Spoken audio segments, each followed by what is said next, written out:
he reminded me, he's like, remember, it's not your role. You save those that are swimming to you. And I was like, that's right, that's right. He's like, you're gonna kill yourself otherwise. I was like, all right, that's right. And he would coach me through these things as I would get my stage legs, and With no shoes on, he of goes, course. no shoes on, obviously. And he said, what's interesting though is that you have done when somebody leaves and they don't take action on the things you've taught, you have literally expanded their mind. There's things they're going to notice now in life that they would have not found on their own, except for years and decades on their own struggling. You just shortcutted. Yep. I was like, that makes sense. You just You help them trigger that progress. reticular activation in their head, and Yeah, now they see and it suddenly, everywhere. My wife now they is, see it is at everywhere. that point. You Oh literally man. have transformed my wife from she was going crazy being a stay-at-home mom. We got 3 little girls, and she's just pulling her hair out and just Yeah. going nuts. And then Oh, I'm we like, did too. Cool. I was Yeah. like, you should try, you should jump into this 30-day challenge with ClickFunnels. Just see what you like. She's a totally different woman. It's fascinating. She is standing in full power. She speaks in tongues that are ClickFunnel tongues, like talking about offer creation. She's like watching TV, or she's sees a sign. She's like, "Whoa, check out that hook. Look at that hook." And I'm like, "Who are you?" That's why I do what I do. And that's what I was trying to explain to my wife the other night. She asked me, like, why do you do what you do? It's like, because there's this moment on stage when I'm speaking when I can tell, I don't know how to explain it. There's a moment in their eyes when it's like, and they got it. It's almost like they disappear from the presence of the room for a moment. Yeah. And suddenly they're like, crap, Yeah. like I have agency. I can do whatever the heck I want to do. I love and it's that. this moment where they give themselves emotional license to do and be things they did not think were possible. Wow. And suddenly their capacity level just just 10x's, boom, and gets huge. And so then they go do stuff. Yep. And all along they've had the power to go do those things, but the self-awareness is now there. They're like, crap, I can do the thing. Or things are not the way I thought they were. Or that moment is one of the funnest moments watching people get. And it's just so cool. After a while, it's like Russell talks about. After a while, the income's like, woo! But like, right. Okay. Like, what do you do?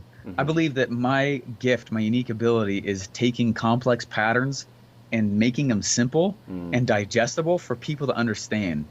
And that's something I learned about myself probably about 10 years ago. And I've been trying to flex that muscle and flex that gift, and it's been working more and more and more and more. But like, as soon as you get someone to realize, like, crap, I actually could do what my unique ability is, like that's why I do what I do. Yeah, that's really it. That's exciting. That's the ultimate. Being in diving, I grew up coaching other kids my whole life, and so I know I'm a great coach.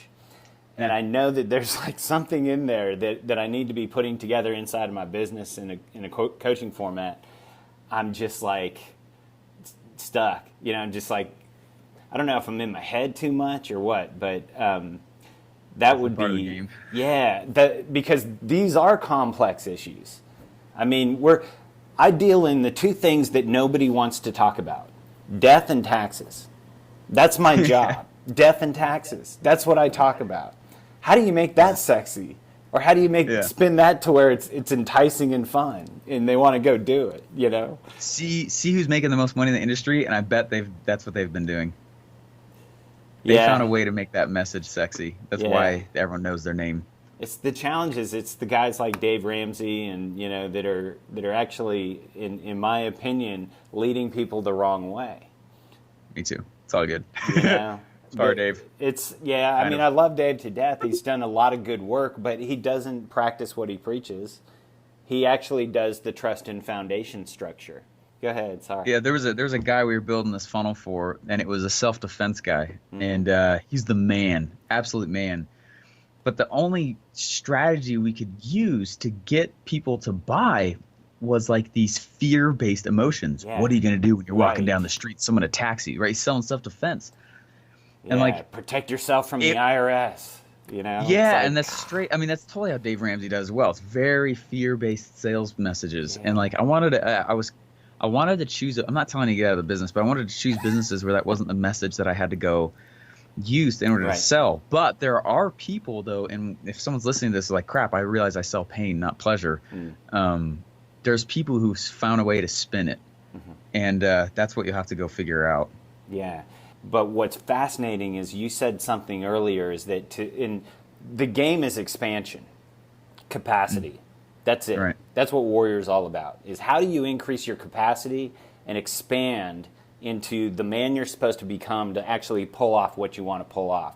Well, you do the core 4 in the stack every day, and you go through and you have these daily disciplines. Awesome.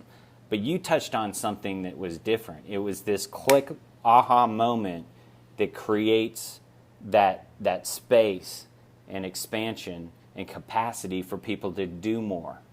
It's fun. That's fascinating to me because that is something that probably happens naturally when you're going through the Warrior process, but they don't talk about that. That's useful stuff, you know? It's huge. It's when an individual realizes, oh my gosh, it was already there all along. But now it's actually like I can just use that, and they start practicing using their agency. Yes. Like the power to make decisions, which has always been there. But for some reason they had those beliefs. It'll never work for me. I can't do this, whatever the belief is. That's, one of the most masterful lines I've ever heard was when Russell started his 10X presentation by saying, as soon as you know that funnels are the way to 10X your business, I need you to commit that you're going all in. Yeah. That's that idea. Yeah. Once you have Called that the big aha, domino. go all in. Make the decision. So there's awesome. Yeah, it's a lot of good stuff. So, okay, so the final outcome is you kicked butt at ClickFunnels, and then you said, you want to expand on your own. So here you are running your own company, running your own business. What are the differences? What are the changes that you've noticed? What are you doing differently today that you were not doing before?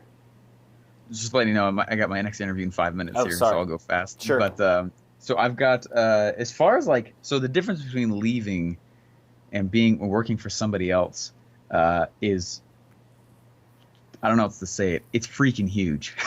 Yeah. Huge difference Yeah. in working for somebody else versus doing it on your own. Number one, I had to make sure I positioned myself. I was mowing the lawn one day. Okay, and I like to listen. I like to mow the lawn. For some reason, it's therapeutic being outside like that. I listen to a lot of podcasts and audiobooks, and I was listening to this book, and I realized I have been where I am because of talent and not positioning, which is a huge realization. Talent is awesome, but most people seek talent, and that's what they're running for. And I had taken literally no thought at all in my positioning with my talent. Wow. And that's why I realized, oh my gosh, all these people will go out and be very successful on things and not have a lot of talent. They just know how to position. And so, I see that everywhere with the 2 Comma Club award winners, by the way. I'm looking on stage going, are you freaking kidding me? How did they do pie that? There, right? Comes as a whole pie. I was like, cool. And I ate that thing. I was like, geez, man. How do I position myself then, right? And so that question came in a while ago, and I was like, I need to be more careful on how I position. The talent, right, is good, but I had run so hard believing the talent is what qualifies you. Yeah, Joe Polish says there's no relationship between being good and getting paid. Yes. However, there's a huge relationship between being good at marketing and getting paid. And that's when I realized, oh gosh, I got to position me more. And so at first I was trying to position myself as a funnel master. Sure, yeah. But Russell is that. I'm not going to compete with Russell. That would be dumb just from a marketer standpoint alone. That'd be dumb. That was very insightful. That'd be stupid. Even though I was his lead funnel builder, that's why I don't have funnel courses all over the place. People are like, why don't you teach us how to build funnels? I was like, because there is a whole company that's making hundreds of millions of dollars, 250 employees. Teaches you how to do that. That has the firepower of insanity already doing that. So what I've been doing, and I left with the question in mind, who am I going to be in this ecosystem? And how can I complement, not compete? And so, same thing you just said, the ClickFunnels world is the ocean I'm fishing out of, or fishing into, rather. Sure. And I've taken a step out of it, and I'm teaching other aspects that are not taught in that world, so that I'm complementary, not competitive. And that's been the biggest strategic marketing perspective move I've had to make since leaving ClickFunnels. Yeah. So that was kind of the conflict along the way was the dichotomy between being the master funnel builder and trying to figure out a different way to position it. Yeah, then you go through these like things like, crap, well, did I learn all that for nothing then? Like, of course not, you know. Yeah. Yeah. How do I use in these other areas? But like my event, we didn't even talk about funnels really. Right. Which is so awesome. So Which is awesome. interesting. Like, Yeah. wait, but you're the funnel guy. Like, no, Russell is. That's funny. So 2 minutes really quickly. Where do you go from here? Because you're obviously kicking butt. Where do you go? Who do you become? What's the path? Like, where are you headed? There's got to be another peak. Yeah, there is. I know. What's funny is like clarity never happens before you begin the journey, but continues to happen as you move forward. Sure. I feel like you don't just get clarity on what was in the past, but for some reason, as you move, clarity and the ability to almost predict the future starts to get more and more clear, or more and more possible. Yep. So, I'm out to go be the category king of offer creation. No one has done that. No one has. It's almost an art that's being lost. People just think you got to make a sales message, you got a product to sell, and go run some traffic. Yes. Like Facebook ads, that's actually not marketing at the core of it. That's not a campaign either. Right. And they're like, well, how come it's not working? Because you don't understand your major function in this business yet. Or they understand like the sales message piece and how you should make the sales message with the offer at the exact same time. Yes. Anyway, so I'm excited. There's a cool guy. His name's Claude Hopkins. And he, in the late 1800s, was what was known as a schemer. And nowadays that means something different. But back then it meant offer creation guy. Wow. And he was hired to go into these companies, and he was paid $150,000 a year, which is like $1 million a year in that money. Yeah. To go into these companies and create their offers and part of the sales message that would sell it. And I think people have gotten distracted over the tools. They've gotten distracted over, and so they forget like that's the core of what a marketer actually does. You are in the business of changing people's beliefs. Yep. And you attach a product to it at the end. And so I'm trying to be a schemer. Basically, I'm going to bring back the scheme.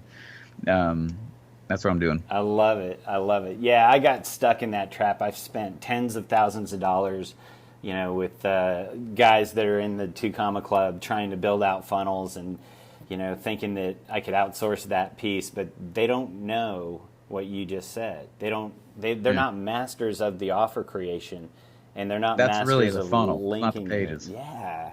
100%. I'm so sorry, man. I got to jump out here. Sure, yeah. No, the last 30 days, that 30-day challenge, that was the big aha for me. But well, thank you so much. I appreciate your time, Stephen. And what's the next step for people if they want to get in touch with you? How do they where do they go? What do they do?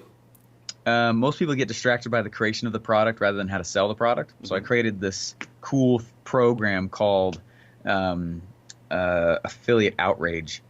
And the reason I like the affiliate marketing space is because you don't get distracted by creating the product. Right. Instead, you practice selling the product. Sure. So I literally made affiliateoutrage.com.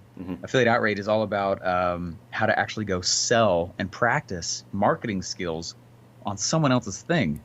So that honestly is one of the best ways to go learn it. I love it. Thank you See you guys so later. much. Thanks All so right. much. Have a great day, Stephen. Hey, you too.